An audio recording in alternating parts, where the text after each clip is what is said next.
अस्सलाम वालेकुम my dear students of class 12th। आज हम कंटिन्यू करने जा रहे हैं इंक्रीजिंग एंड डिक्रीजिंग फंक्शंस। तो थोड़ा हम रिपीट करेंगे जो पिछले लेक्चर में हमने पढ़ा। हमने देख लिया कि अगर एक फंक्शन है y is equal to f of x, और अगर जो डोमेन है इस फंक्शन का d ऑफ f, अगर उसमें से दो पॉइंट्स होंगे x1 और x2 such that x2 is greater than x1, तो हमने देख लिया if f of x2 is greater then f of x1, तो हम कहेंगे फंक्शन जो है, फंक्शन क्या है, स्ट्रिक्टली इंक्रीजिंग फंक्शन है। ठीक है, तो इसका मतलब क्या हुआ, जब हम कहेंगे x2 is greater than x1, इससे निकलता है, इससे हम हासिल करेंगे x2 minus x1 is greater than 0। तो जब हम कहेंगे x2 minus x1 is greater than 0 implies delta x is greater than 0। याद रखिएगा, डेल्टा x का मतलब क्या होता है, small increment in x। This is our x1, this is our x2 minus x1, ये यहां से यहां तक जो डिफरेंस है ये क्या कहलाएगी, डेल्टा x। तो सिमिलरली अगर f of x2 is greater then f of x1, तो हम लिख सकते हैं f of x2 minus f of x1 is greater than 0। f of x2 और f ऑफ x1 के बदले हम लिख सकते हैं y2 और y1, तो हम यहां कहेंगे y2 minus y1 is greater than 0। तो y2 माइनस y1 ये y1 है और ये y2 है, तो हम कह सकते हैं delta y is greater than 0 because y2 minus y1 is the increment given to y, और x2 माइनस x1 जो है, x2 माइनस x1 जो है that is increment given to x। तो हमने क्या निकाला, अब delta y greater than 0, delta x greater than 0, तो delta y upon delta x भी क्या आएगा, ग्रेटर देन 0 ही आएगा। अब लिमिटिंग केस में limit delta x tends to 0, delta y upon delta x, जब ये डेल्टा x ये डेल्टा x टेंड्स टू 0 का मतलब when x2 tends to x1, ये दो पॉइंट्स आपस में क्या, ये डिस्टेंस जो है ये 0 की तरफ बढ़ जाएगी। 0 की तरफ ये कब बढ़ जाएगी, when x2 tends to x1, ये यहां से इसके साथ आएगा, जब x2 x1 के साथ आएगा तो डेल्टा x टेंड्स टू 0, तो delta x tends to 0, delta y upon delta x आपको मालूम है, इसको हम लिखते हैं dy upon dx greater than 0। तो delta y upon delta x greater than 0 का मतलब है dy upon dx is greater than 0, और dy अपॉन dx को हम दूसरे अल्फाज में f डैश x से भी रिप्रेजेंट करते हैं, f dash x is greater than 0। तो यहीं से यूज होता है शुरू किसका, application of derivatives to find the monotonicity of a function, that is whether a function is increasing और डिक्रीजिंग। तो ऐसी सूरत में हम कह सकते हैं कि if f dash x is greater than 0, तो हम कहेंगे कि फंक्शन जो होगी that will be strictly increasing function. आप समझ गए। अब हम डिक्रीजिंग के लिए देखेंगे।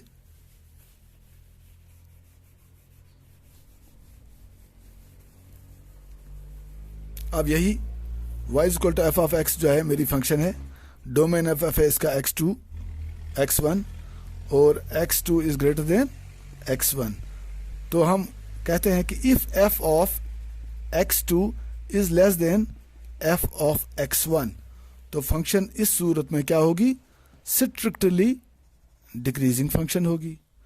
तो x2 minus x2 is greater than x1, इससे क्या मिलेगा हमें, x2 minus x1 is greater than 0, ये यहां आएगा तो 0 मिलेगा हमें, x2 minus x1 is greater than 0। तो x2 माइनस x1 जो है ये क्या होती है, इंक्रीमेंट। मैं आपको थोड़ा जूम करके दिखाता हूं, ये x1 है और ये x2 है, असल में ये नेबरहुड पॉइंट्स होते हैं, बहुत नजदीक के पॉइंट्स होते हैं।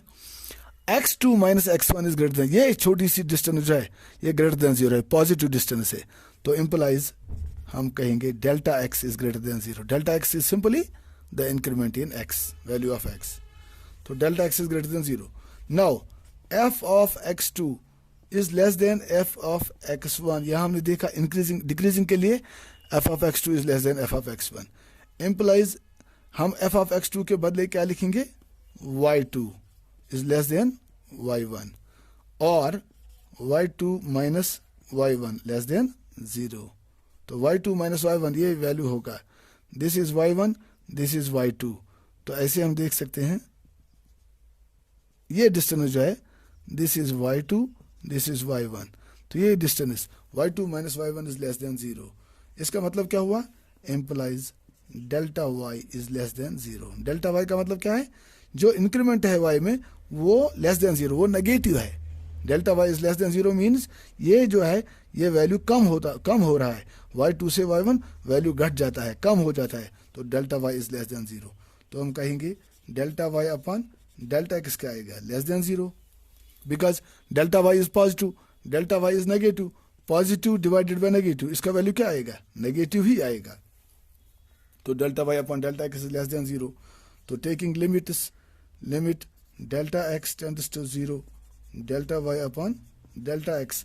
डेल्टा x टेंड्स टू 0 का मतलब है कि ये दो डिस्टेंस जो हैं, ये डिस्टेंस जो है ये 0 की तरफ बढ़ रही है. That means x2 tends to x1, ये घट रही है डिस्टेंस. तभी डेल्टा x क्या बनेगा, 0 की तरफ और आएगा, 0 की ओर आएगा. तो limit delta y upon delta x tends to 0. और आपने पढ़ा है डेरिवेटिव में कि इससे हम बोलते हैं dy upon dx is less than 0. So dy upon dx means f dash of x is less than 0. तो साबित हो गया कि अगर f डैश ऑफ x किसी भी फंक्शन का डिफरेंशियल, किसी भी फंक्शन का डेरिवेटिव अगर नेगेटिव आता है, लेस देन 0 आता है, तो हम कहेंगे कि फंक्शन जो है वो क्या होगी, स्ट्रिक्टली होगी डिक्रीजिंग. ठीक है. तो ये दो चीजें इंपॉर्टेंट हैं, ये आपने देखी.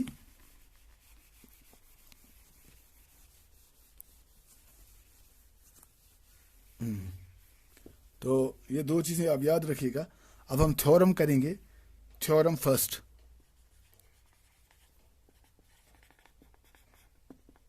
थ्योरम 1. थ्योरम क्या है, let f be a continuous on closed interval. f जो है एक फंक्शन है, ये कंटिन्यूअस है in closed interval a comma b and differentiable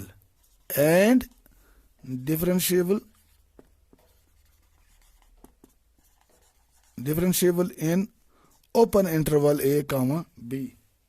then इसके 3 पार्ट्स हैं, ए पार्ट, बी पार्ट और सी पार्ट. चलो ए पार्ट हम करते हैं पहले. Then f is increasing.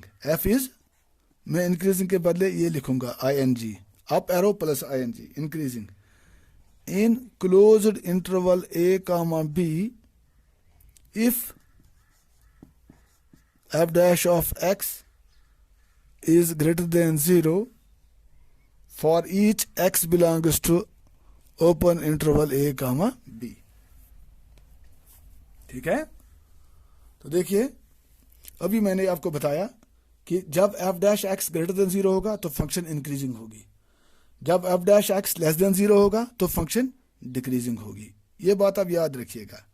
अब यहाँ थ्योरम है कि अगर f एक ऐसी फंक्शन है जो कंटिन्यूअस है in closed interval A b और डिफरेंशिएबल है in open interval A b, then f is increasing in closed interval A b. ये हमने प्रूव करना है if f dash x is greater than 0. तो आपने इससे पहले मैंने आपको बताया था, हमने लैग्रांजेस मीन वैल्यू थ्योरम पढ़ी. लैग्रांजेस मीन वैल्यू थ्योरम का स्टेटमेंट बिल्कुल यही है. क्या है इसका स्टेटमेंट, मैं आपको बताऊंगा. सिंस f जो है f इज कंटिन्यूअस इन किस में, क्लोज्ड इंटरवल ए बी, और डिफरेंशिएबल किस में है, differentiable in open interval A b. तो ये दो चीजें जब होंगी तो हमने उस दिन देखा था, पढ़ा था, then there exist a point C, a point belongs to open interval AB. Open interval AB में एक ऐसा पॉइंट C आएगा, डेफिनेटली आएगा, सच दैट वो C कैसा होगा, such that f dash of C is equal to f of B minus f of A divided by B minus A. याद है आपको? याद है। अगर याद नहीं होगा तो याद मैं आपको दिलाऊंगा, ठीक है? तो ये आपको पता है।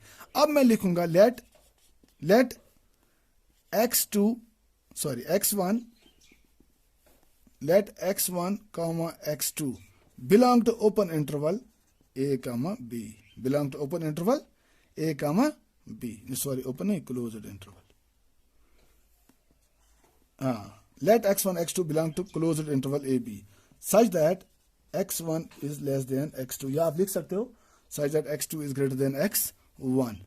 तो हम कहेंगे यहां यूज करेंगे therefore by Lagrange's mean value theorem, Lagrange's mean value theorem, f dash of c किसके बराबर आएगा? f of, यहाँ b के बदले क्या है? x2 minus f of x1 divided by x2 minus x1। आप समझ गए? अब f dash c क्या है? implies f of x2 minus f of x1 is equal to, यहाँ ये x2 minus x1 इसके साथ मल्टीप्लाई हो जाएगा, तो मैं लिखूंगा f dash of c into x2 minus x1। ठीक है? यहां तक आप समझ गए होंगे। तो मैं इसको ऊपर से रब करता हूं।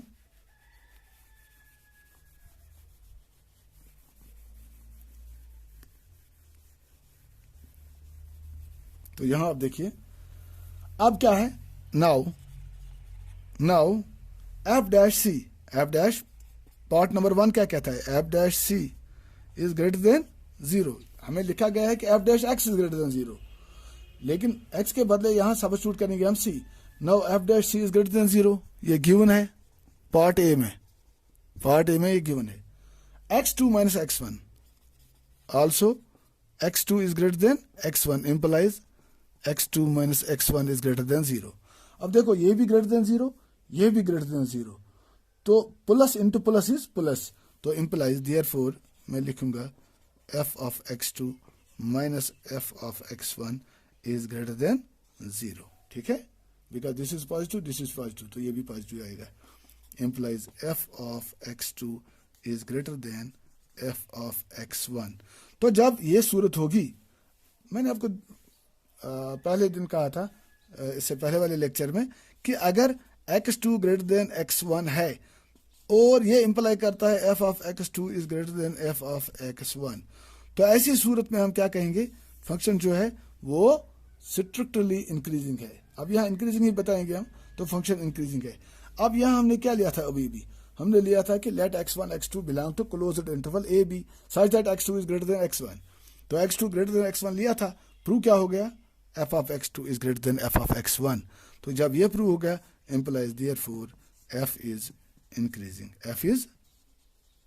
increasing in closed interval a b। ये आप समझ गए? ठीक है। अब इसका दूसरा पार्ट है। दूसरा पार्ट जो है बहुत ही इजी है। चलो मैं दिखाता हूं आपको वो भी। ओह सॉरी, मैंने थ्योरम को भी रब किया। थ्योरम मुझे रब नहीं करनी चाहिए थी। चलो कोई बात नहीं है, मैं आपको फिर बताता हूं। तो बी पार्ट क्या है इस थ्योरम का? पहले हम देखेंगे कि स्टेटमेंट क्या था थ्योरम का।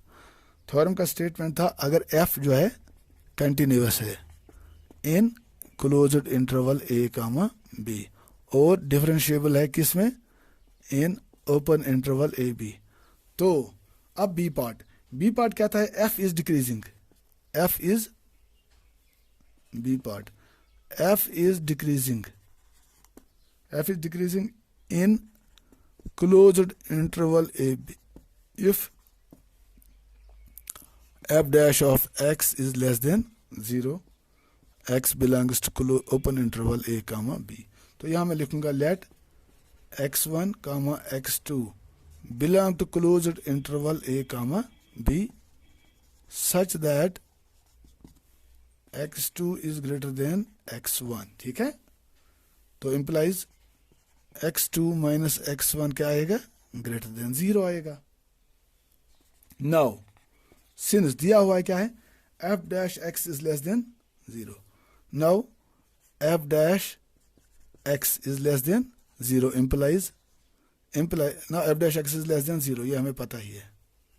f dash x is less than 0। ठीक है? तो हम कहेंगे using Lagrange's mean value theorem, using Lagrange's mean value theorem there exist a point C in किसमें, in open interval A B such that F dash of c is equal to F B minus F A divided by B minus A. ठीक है, तो therefore f dash सी, अब यहाँ था F dash x, मैं लिखूंगा f dash of c is equal to, यहाँ interval b और ए के बदले में यूज करूंगा x2 और x1, तो एफ बी के बदले में लिखूंगा F of x2 minus F of x1 divided by x2 minus x1, cross multiply करेंगे, implies f of x2 minus f of x1 is equal to f dash of c into x2 minus x1. Now since f dash of c जो है वो less than 0 है and x2 minus x1 greater than 0 है, ये less than 0 है, ये part less than 0 है और ये पार्ट ग्रेटर देन 0 है, means this is negative, this is positive, minus into plus is always minus, तो मैं लिखूंगा therefore f dash c into x2 minus x1 is less than 0।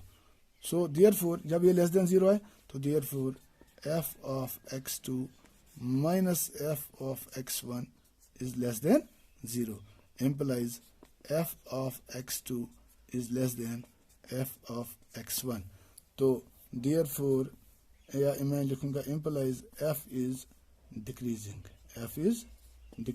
in closed interval a b। यहाँ interval था x2 x1, तो x2 x1 के बदले में लिखता हूँ क्लोज्ड इंटरवल a b।